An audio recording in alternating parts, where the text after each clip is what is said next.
नमस्कार सभी को, मैं डॉक्टर कमला उपाध्याय आप लोगों को सेल बायोलॉजी सेक्शन से सेल डिवीजन का मियोटिक डिवीजन में आप लोगों को बता रही थी।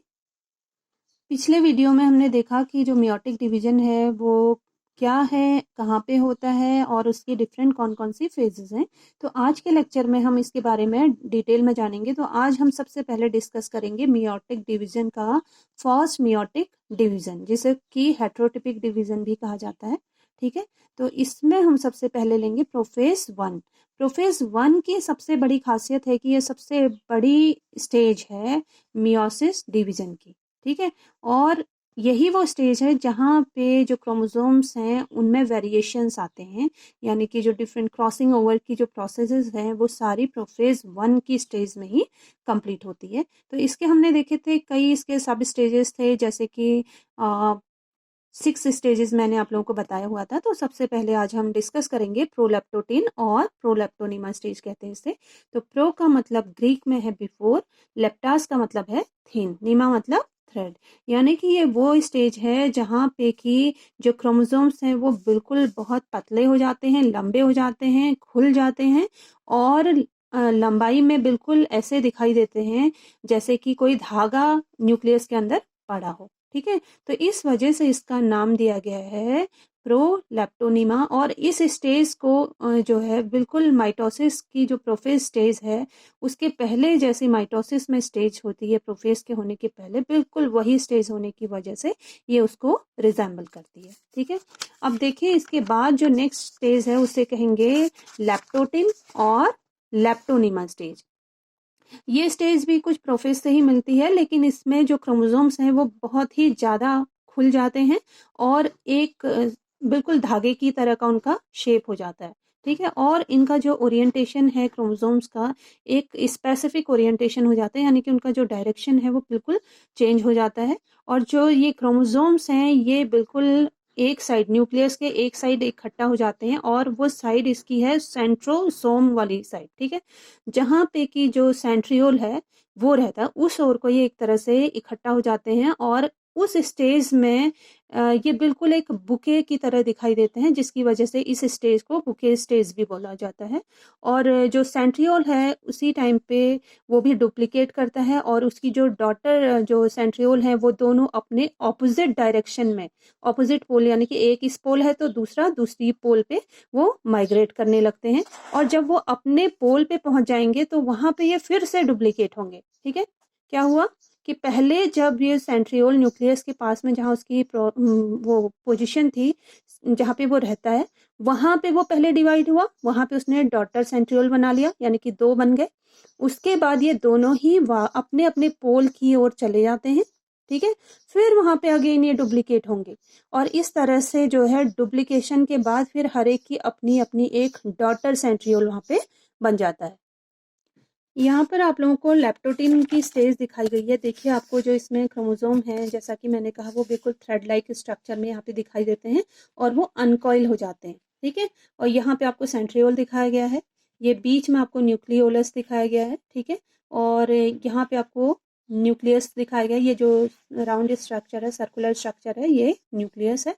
और इसके बाहर से ये एक और डबल आपको लेयरिंग दिखाई दे रही है, ये है न्यूक्लियर एनवलप। तो कुछ इस तरह का जो क्रोमोसोम का स्ट्रक्चर है वो इस तरह का न्यूक्लियस के अंदर दिखाई देता है, जिसे हम कहेंगे लैप्टोटिन स्टेज। जो नेक्स्ट स्टेज है प्रोफेज वन की वो थर्ड स्टेज, जिसे कहते हैं जाइगोटिन और जाइगोनिमा स्टेज। ठीक है, जाइगोन का मतलब होता है एडजॉइनिंग, यानी कि जो क्रोमोसोम्स हैं, होमोलोगस क्रोमोसोम्स हैं, वो इस स्टेज में एक दूसरे के करीब आके अपनी अपनी पेयरिंग बना लेते हैं। ठीक है, तो इसीलिए यहाँ पे लिखा है पेयरिंग ऑफ होमोलोगस क्रोमोसोम, और इस पेयरिंग को ही बोलते हैं साइनेप्सिस। साइनेप्सिस यानी कि union of the chromosome. Chromosome से मतलब है होमोलोगस, जो कि सिमिलर है, यानी कि हाफ नंबर जो मदर से आया है क्रोमोसोम और हाफ नंबर जो फादर से आया है। सपोज 21 क्रोमोसोम है तो वो फादर के, मदर का 21 क्रोमोसोम है तो फादर के 21 क्रोमोसोम के साथ में वो पेयरिंग कर लेगा और इस तरह से ये होमोलोगस क्रोमोसोम्स बना लेगा। ठीक है, तो इनके आपस में रीयूनियन को ही क्या कह रहे हैं, साइनेप्सिस कह रहे हैं, होमोलोगस क्रोमोसोम्स का। ठीक है, तो अब ये साइनेप्सिस में क्या हो रहा है, साइनेप्सिस बिगिंस एट वन और मोर पॉइंट। अब ये जो साइनेप्सिस है, यानी कि जो एक दूसरे के साथ में जो ये डट के जो एक दूसरे के साथ में खड़े हैं दोनों ही होमोलोगस क्रोमोसोम्स, ये एक या उससे ज़्यादा पॉइंट पे हो सकता है। ठीक है, तो जो होमोलोगस क्रोमोसोम है वो लंबाई में ही जो है एक दूसरे के साथ में ये साइनेप्स करेंगे। तो जाइगोटीन के स्टेज में एक्चुअल में क्या हो रहा है, देखिए what happening, pairing of homologous chromosome, यानी कि पेयरिंग हो रहा है होमोलोगस क्रोमोसोम का। अब ये कैसे हो रहा है, a lattice of protein is laid down between the homologous chromosome forming a structure called synaptonymal complex. अब इस दौरान जो है जो ये होमोलोगस क्रोमोसोम्स हैं अपना पास में आने के बाद उनके बीच में एक प्रोटीन की एक लेयरिंग आप समझ लो कि बनती है, जिसकी वजह से ये दोनों एक दूसरे के साथ में एक स्पेसिफिक प्रोटीन की वजह से ये आपस में जुड़े हुए रहते हैं। और उस स्टेज में जो ये एक कॉम्प्लेक्स बनाएंगे उसे कहेंगे हम साइनेप्टोनिमल कॉम्प्लेक्स। ठीक है, अब क्या है, what is the function of this synaptonemal complex, इसका फंक्शन क्या है। ऑब्वियस है कि जो दोनों ही होमोलोगस क्रोमोसोम्स हैं उनको आपस में एक दूसरे के साथ में बनाए रखना। ठीक है, तो यहाँ पे लिखा भी हुआ है, holds the two homologous chromosomes keeping each gene directly across from its partner on the homologous chromosome like that of zipping up a zipper। तो कहने का मतलब है ये साइनेप्टोनिमल कॉम्प्लेक्स के बनने का मतलब है कि दोनों ही होमोलोगस क्रोमोसोम्स एक दूसरे के पास रहें और जो जीन है वो एक दूसरे के बिल्कुल इस तरह से आमने सामने रहें, जैसे कि आपने जिप में देखा है जो उसकी जो ट्रांसवर्स लाइंस हैं एक साइड की और दूसरे साइड की, दोनों जब हम जिप को लगाते हैं दोनों एक दूसरे से मिली हुई रहती हैं, बिल्कुल उस तरह से। ठीक है, इसको मैं अभी आपको फिगर के हेल्प से आपको दिखाती हूँ। इस फिगर में आपको दिखाई दे रहा है लेप्टोटीन की स्टेज आपको दिखाई दे रही है, जिसमें क्रोमोसोम कोर आपको दिखाई दे रहा है क्रोमोसोम्स के बीच में। ठीक है, ये जो नेक्स्ट स्टेज है ये है जाइगोटीन की। यहाँ पे आप देख सकते हैं साइनेप्टोनिमल कॉम्प्लेक्स, जो कि ये बीच में जो ये बन रहा है। ठीक है, आप देख रहे हैं बिल्कुल जिप लाइक दिखाई दे रहा है, और इसके जो ये लूप लाइक स्ट्रक्चर है इसे हम कहेंगे क्रोमैटिन लूप्स। और साथ ही आपको यहाँ पे सेंट्रोमेयर भी दिखाई दे रहा है। ठीक है, और ये कोर ऑफ द क्रोमोसोम है, और ये जो आपको ये लूप है ये सिस्टर क्रोमैटिड्स है। तो इस तरह का कुछ स्ट्रक्चर जाइगोटीन की स्टेज में हो जाता है। सो स्टूडेंट, जो आपने अभी साइनेप्सिस देखा और वो साइनेप्टोनिमल कॉम्प्लेक्स जो आपने इसके पहले देखा, तो उसी को हम उस स्टेज में जो होमोलोगस क्रोमोसोम्स हैं उनको डायड बोला जाता है या फिर बाइवेलेंट कहा जाता है, क्योंकि जो होमोलोगस क्रोमोसोम्स है बिल्कुल बराबर लंबाई में एक दूसरे के साथ में वो अरेंज हो जाते हैं। और टेट्राड कहा जाता है, टेट्राड यानी कि 4, यानी कि जो एक होमोलोगस क्रोमोसोम है, एक होमोलोगस क्रोमोसोम है, देखिए ये इस तरह से ये जो एक दूसरे के साथ में ये अरेंज हैं, इस तरह से हम इसको क्या कह रहे हैं, डायट कह रहे हैं। ठीक है, और या सॉरी बाइवेलेंट कह रहे हैं, और इसको हम टेट्राड इसलिए कह रहे हैं क्योंकि देखो जो सिस्टर क्रोमैटिड्स है उसकी डुप्लीकेट कॉपी है।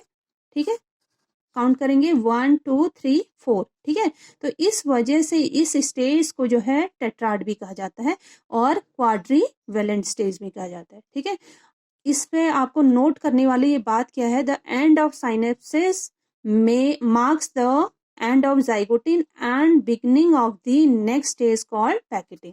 तो जो साइनेप्सिस, जैसे ही इसमें साइनेप्सिस की स्टेज कंप्लीट होती है जाइगोटीन स्टेज में, वहीं से जाइगोटीन की स्टेज खत्म होने का मार्क है और स्टार्ट ऑफ पैकेटिन स्टेज, यानी कि जो नेक्स्ट स्टेज है उसके शुरू होने की यहाँ पे शुरुआत होती है जैसे ही साइनेप्सिस कंप्लीट होती है।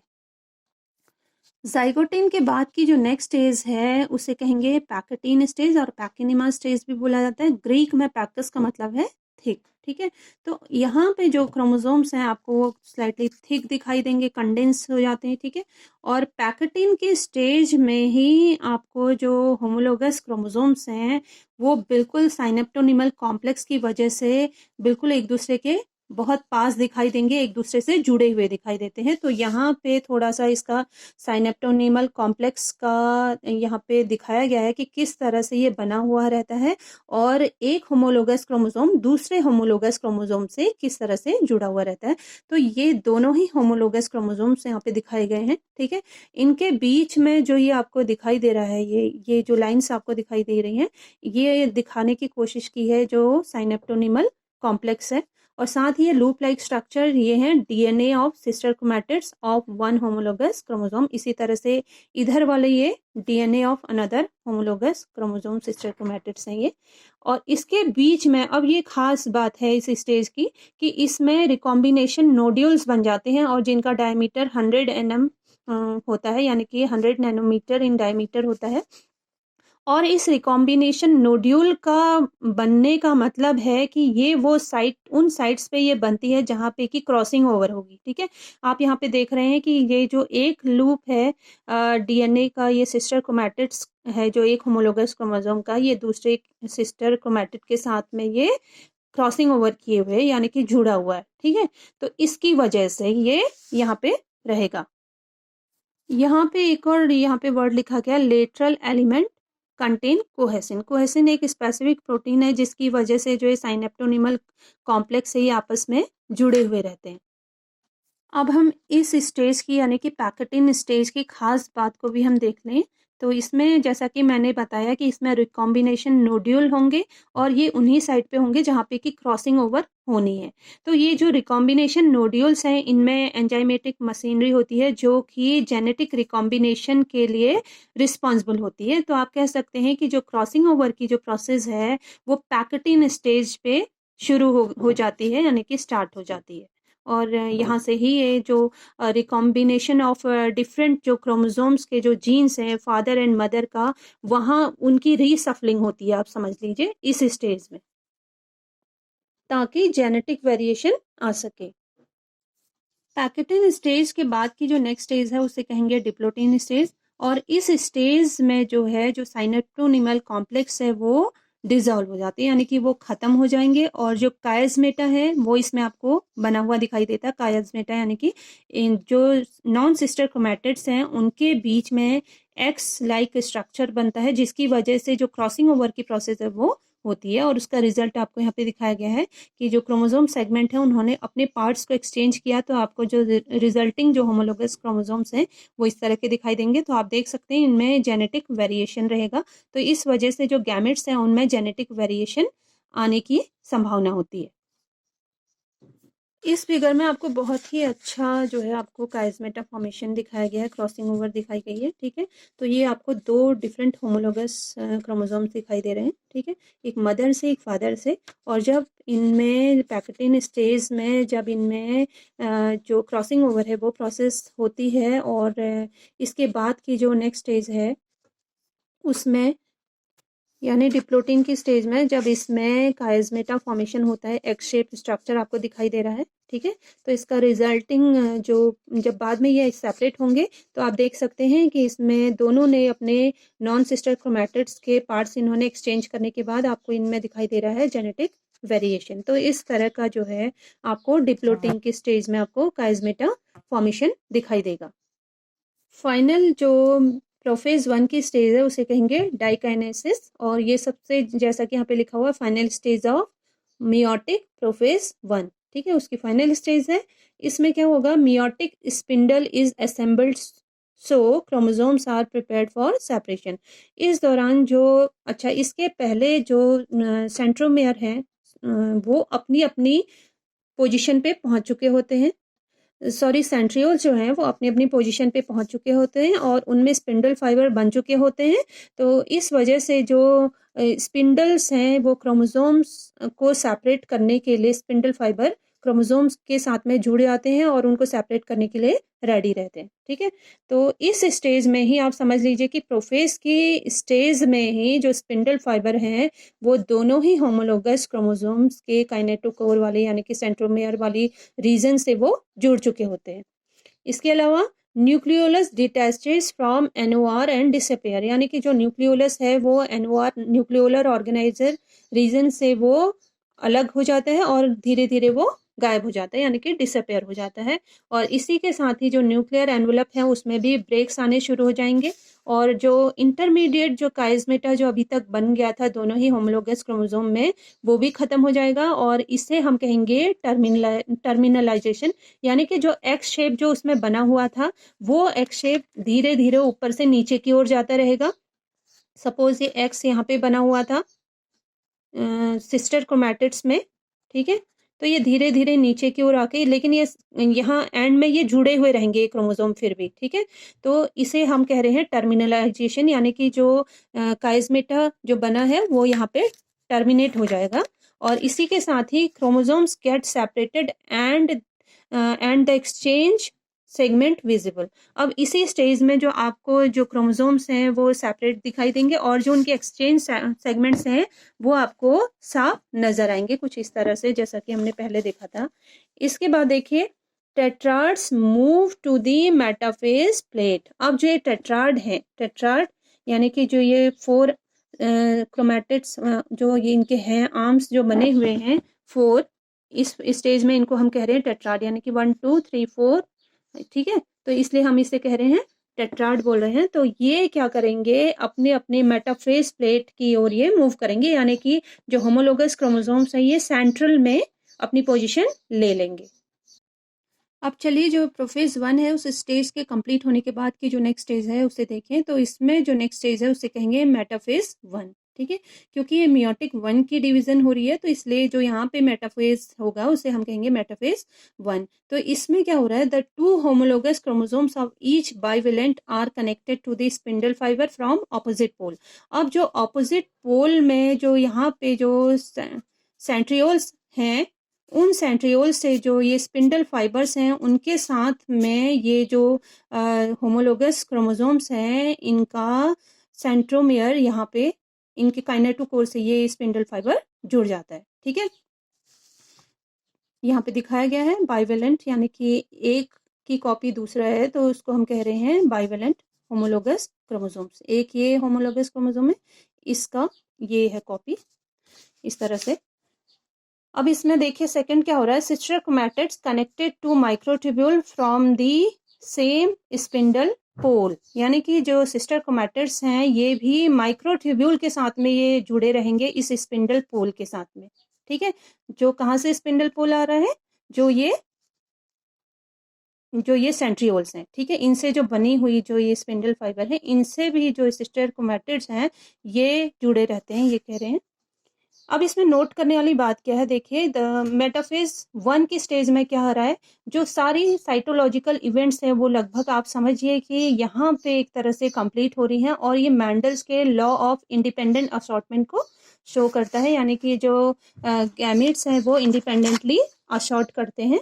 और साथ ही किसी भी ऑर्गेनिज्म में इसी स्टेज के जरिए गैमेट्स में वैरायटी क्रिएट होती है, ठीक है। तो ये खासियत है मेटाफेज 1 स्टेज की।